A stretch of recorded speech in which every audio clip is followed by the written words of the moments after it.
welcome to another episode of Japanese Anime Mania, or JAM. What if Britain ruled the world? Do do do do do do do do do. And yeah, I don't know how else to explain it, but what if they did rule the world? How would everything be done? For today's review, we will jump off that boat and review Code Geass. Let's go. In the year 2010, the Holy Britannian Empire came and invaded Japan. From there, they pretty much enslaved Japan in a way and made them live in ghettos and just the tyrannical overlords and called them 11s in Section 11. From there, our main character, Lelouch, wants to rise up and take what is rightfully his and destroy the Holy Britannian Empire.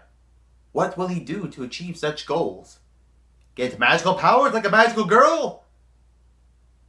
Yeah, that's pretty much what it is. It's a magical girl sequence in the first episode.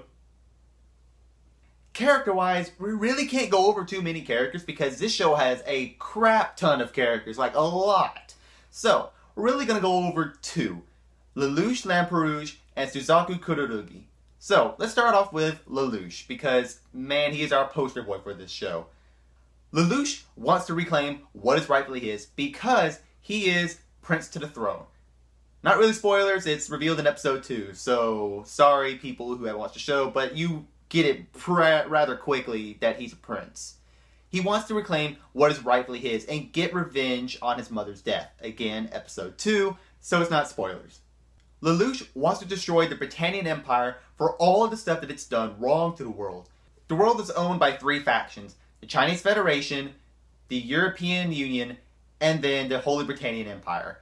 America does not exist. America was actually just absorbed by Britannia. So sorry America, you're not in this show at all. Lelouch is really good at what he does. He is smart, calculating, thinks months, even years in advance to make his plans come through. And what he does, it's really good at what he goes for. He believes that if you don't try to achieve your goals in any way possible, then there's no point in it. He would even go to violence, even eventually adopting an alternate ego called Zero to achieve his goals because he believes that, yes, terrorism is a bad thing. I understand that. But if I need to make my point clear that we are not living in a good, ideal situation like you Britannians are, then I will go out of my way and make sure that you suffer the way that we have suffered.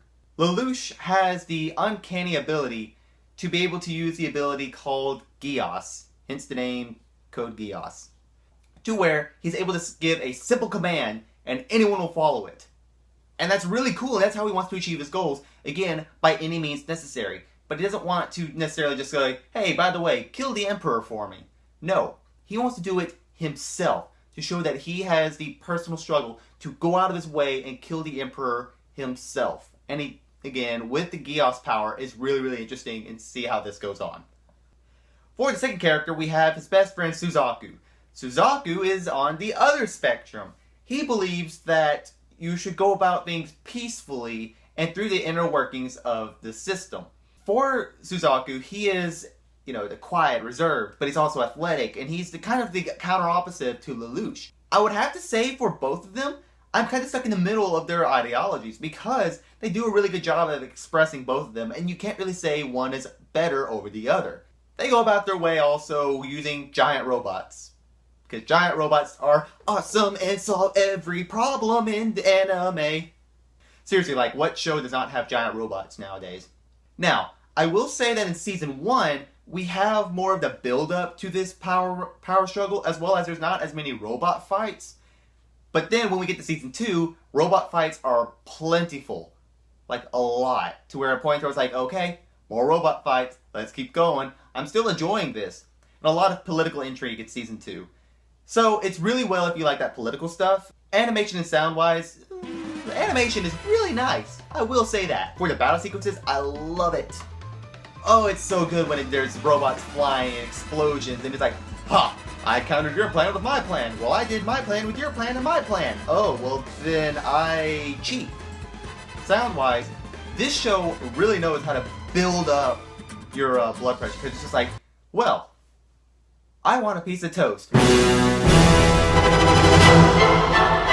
it builds up really fast. And the music does a really good job. It's just like, you hear that dun dun, and you're like, oh, something intense is going on. And the music just makes you get you pumped up, fired up, ready for the next sequence to move on. And I really enjoyed it for the animation and sound. For the final verdict, I would have to say a bye. Just because the show does a really good job of having robot fights, political intrigue, and just a bunch of crazy stuff in between, all in there with supernatural elements, and I really, really enjoy it for that. Code Geass was licensed by Bandai Entertainment, so back in the day it was kind of hard to attain these copies because, wow, they cost like $50 a piece. But it is now licensed by Funimation! Yay! Back in 2012. And they haven't done anything with it yet. So it's still really, you have to buy it through Bandai. That sucks. It is streamable on kissanime.com though, so go through there. For alternate recommendations, I would have to say Black Butler. Why Black Butler? Because CL and Lelouch are kind of the same thing here. Just think of CL as a younger Lelouch in a way. We have English nobility, wants revenge for his parents' death, and again, just wants to go through all of the things and uses supernatural elements to accomplish his goals. So, I've already done a review of Black Butler as well, and it's right there. So, Black Butler is licensed by Funimation, and it's streamable on their website.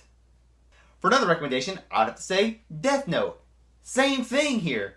Lelouch is light in another reality because they both are cold, calculating, they want to change the world through any means necessary, even using supernatural elements. So, again, same premise, but in different contexts, in different ways, and both shows are good in their own unique way.